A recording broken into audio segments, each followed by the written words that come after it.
내가 당신에게 소행성 B612의 세부 사항을 이야기하며 행성 번호를 알려주는 이유도 다 어른들 때문이다.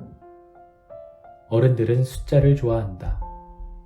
그들 앞에서 새로 사귄 친구 이야기를 꺼내도 그들은 중요한 본질에 대해서는 결코 질문할 줄 모른다. 그 아이 목소리는 어떠니? 그 애가 가장 좋아하는 놀이는 뭐지? 그 애는 나비를 수집하니? 이런 질문을 하는 어른은 없다. 어른들은 이렇게 묻는다. 그 애는 몇 살이니? 형제는 몇 명이고? 몸무게는 몇 킬로그램이지? 아버지 수입은 얼마나 되니? 그런 사실들을 알아야 제대로 그 아이를 안다고 생각한다. 어른들에게 아름다운 장미색 벽돌집을 봤어요. 창문에는 제라늄 화분이 놓여 있고 지붕에는 비둘기들이 앉아 있고요. 하고 말해보라. 그들은 그 집이 어떻게 생겼는지 결코 상상하지 못할 것이다. 이렇게 말하면 효과가 있다. 10만 프랑짜리 저택을 봤어요. 그러면 그들은 정말 멋지겠구나 하고 소리칠 것이다. 어린 왕자가 있었다는 증거는요. 그 애가 둘도 없이 매력적이었고 환하게 웃었고 양을 갖고 싶어 했다는 거예요. 누군가 양을 원한다는 건 그 사람이 존재한다는 증거잖아요. 이 말을 들은 어른들은 그저 어깨를 으쓱하고 당신을 어린애 취급할 것이다. 그러니 이렇게 말해보라. 어린 왕자의 고향은 소행성 B612예요. 어른들은 바로 납득하고는 질문을 던져 당신을 괴롭히지 않을 것이다. 어른들은 원래 그런 식이다. 원망할 것도 없다. 아이들은 어른들에게 관대해야 한다. 확실한 건 인생이 어떤 것인지 이해하는 사람들에게 숫자 따위는 가소로울 것이다. 나는 이 이야기를 동화처럼 시작하는 편이 더 좋았을 것이다. 이렇게 말이다. 옛날 옛적에 자기보다 조금 큰 소행성에 어린 왕자가 살았는데 그는 친구가 필요했다. 인생의 의미를 이해하는 사람들에게는 그 편이 훨씬 진실하게 읽힐 테니까.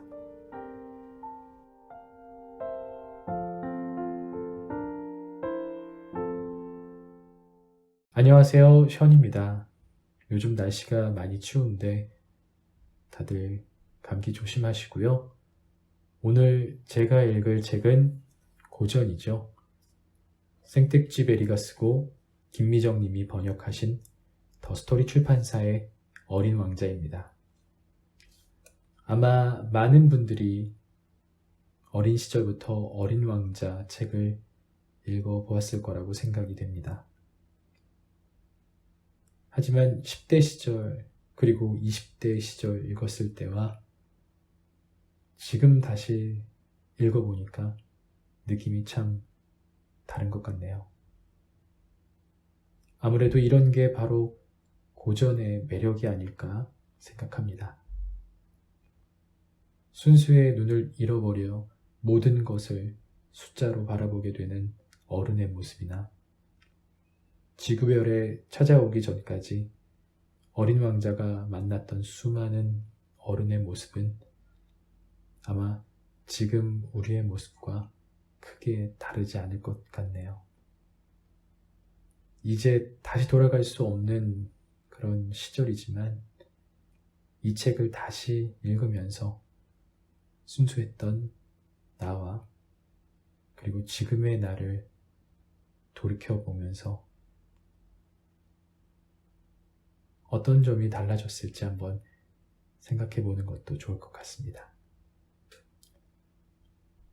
바로 그때 여우가 나타났다. 안녕? 여우가 인사했다. 안녕. 어린 왕자는 예의 바르게 인사하고 뒤돌아보았지만 아무것도 보이지 않았다. 여기야. 사과나무 아래에서 목소리가 들렸다. 넌 누구니? 정말 사랑스럽구나.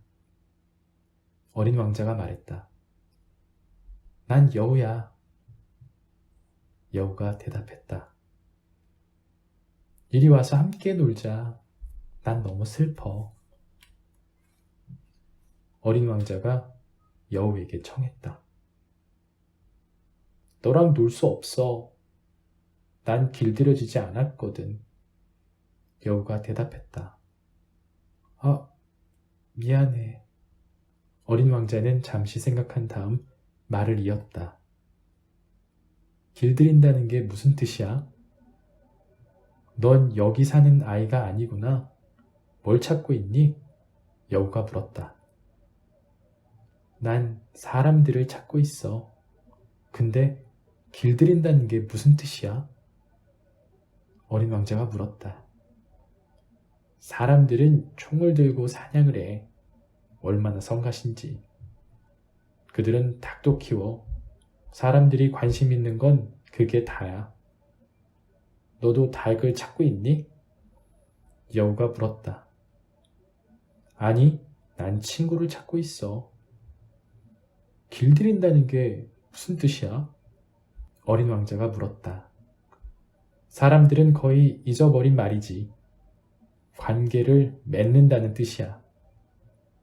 여우가 답했다. 관계를 맺어?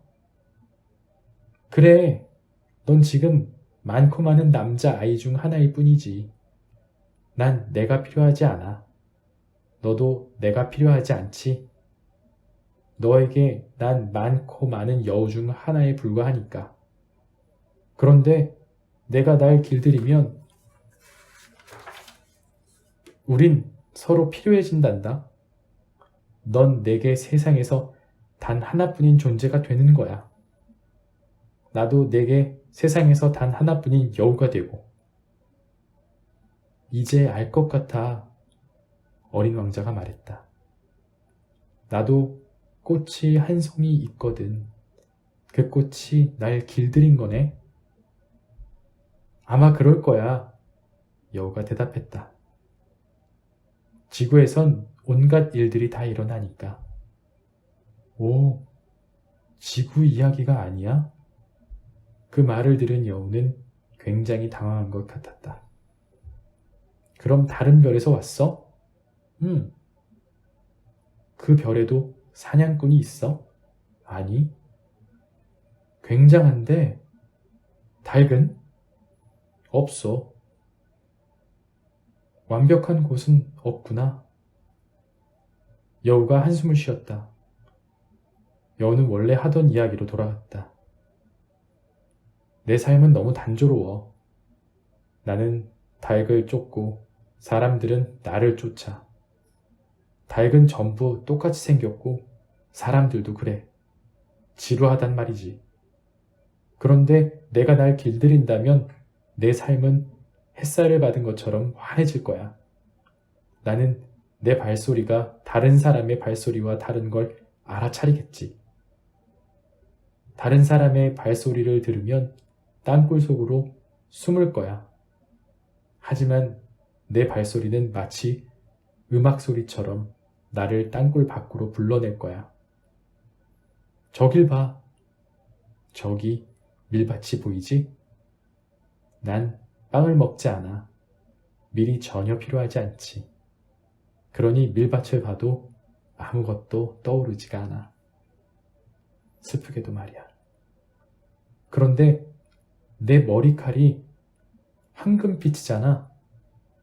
내가 날 길들인다면 두근거리는 일이 생길 거야. 이제 황금빛 밀밭을 볼 때마다 내가 떠오를 테니까. 밀밭을 스치는 바람 소리도 사랑하게 될 거고. 여우는 잠자코 어린 왕자를 응시했다. 부탁이야, 날 길들여줘. 여우가 말했다. 나도 그러고 싶어. 어린 왕자가 대답했다. 하지만 시간이 없는 걸. 친구를 찾아야 하고 알고 싶은 것도 많아.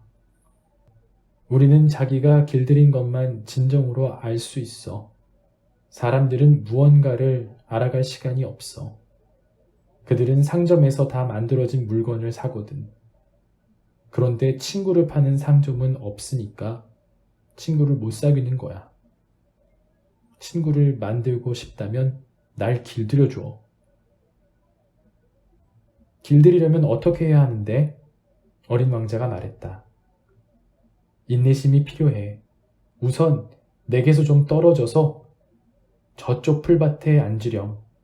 내가 살짝 곁눈질로 널 바라볼 거야. 넌 아무 얘기도 하지 마. 언어는 오해를 낳거든. 그래도 날마다 내게 조금씩 더 가까이 와서 앉아. 다음날 어린 왕자가 여우를 보러 다시 왔다. 어제와 같은 시간에 왔다면 더 좋았을 텐데. 여우가 말했다. 예를 들어 내가 오후 4시에 온다면 난 3시부터 설렐 거야. 4시가 가까워질수록 점점 더 행복해지겠지. 4시가 되면 난 가슴이 두근거려서 안절부절 못하고 걱정을 할 거야. 행복의 대가를 알게 되겠지. 하지만 내가 아무 때나 온다면 언제부터 마음의 준비를 해야 할지 도무지 알 수 없잖아. 넌 의식을 지켜야 해. 의식이 뭔데? 어린 왕자가 물었다. 그것도 사람들이 잊고 사는 거지. 여우가 말했다. 의식은 어느 하루를 다른 하루와 다르게 만들어주고 어떤 시간을 다른 시간과 다르게 만들어주는 거야. 가령 사냥꾼들도 의식이 있어. 그들은 목요일마다 마을 아가씨들과 춤을 춰. 그럼 목요일은 흥미진진한 하루가 되는 거야. 나도 포도밭까지 긴 산책을 나갈 수 있어. 만일 사냥꾼들이 아무 때나 춤을 추러 간다면 모든 날이 다 똑같아져 버리고 나는 결코 쉴 수 없겠지. 어린 왕자는 여우를 길들여 갔다. 이윽고 어린 왕자가 떠나야 하는 날이 가까워졌다. 아, 여우가 말했다. 눈물이 날 것 같아. 내 잘못이야. 어린 왕자가 말했다. 난 널 아프게 할 생각이 없었는데 내가 길들여 달라고 해서. 알아. 여우가 말했다.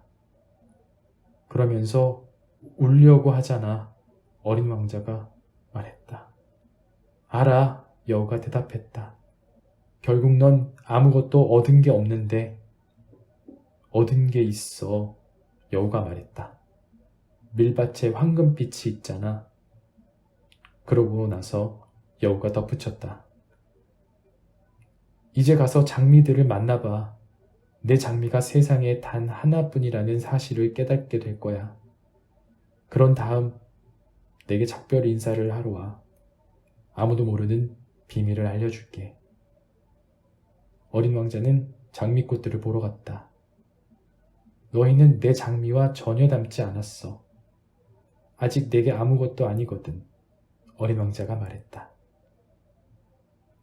아무도 너희를 길들이지 않았고 너희도 다른 누구를 길들이지 않았지.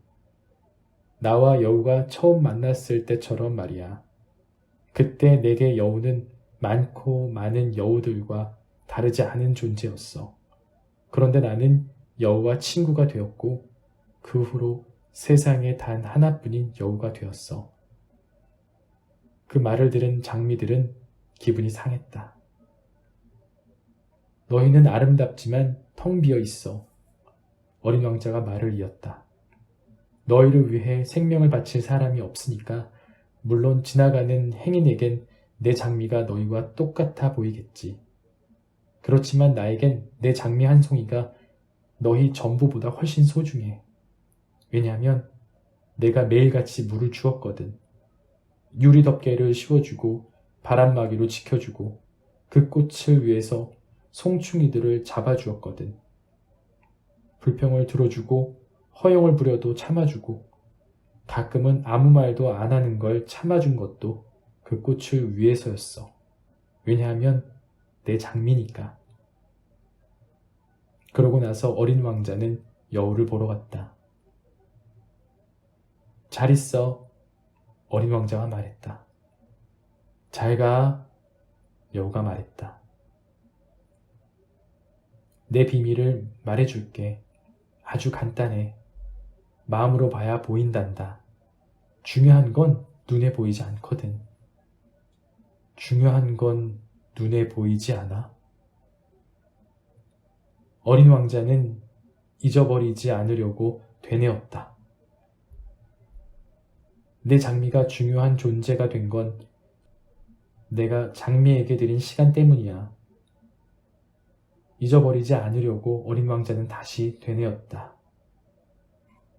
사람들은 이 진실을 잃어버렸지만 여우가 말했다. 그래도 너는 잊지 마. 내가 길들인 대상에 대해 넌 영원히 책임져야 한다는 걸. 넌 내 장미를 책임져야 해. 나는 내 장미를 책임져야 해. 잊어버리지 않으려고 어린 왕자는 되뇌었다. 여우와의 대화는 어린 왕자 책에서 가장 유명한 부분일 겁니다. 그래서 다양한 미디어 매체를 통해서 많이들 인용되고 있는데요. 우리의 삶에서 누군가와 인연을 맺고 관계가 이루어지는 모습들을 이 글을 통해서 잘 담아내고 있습니다.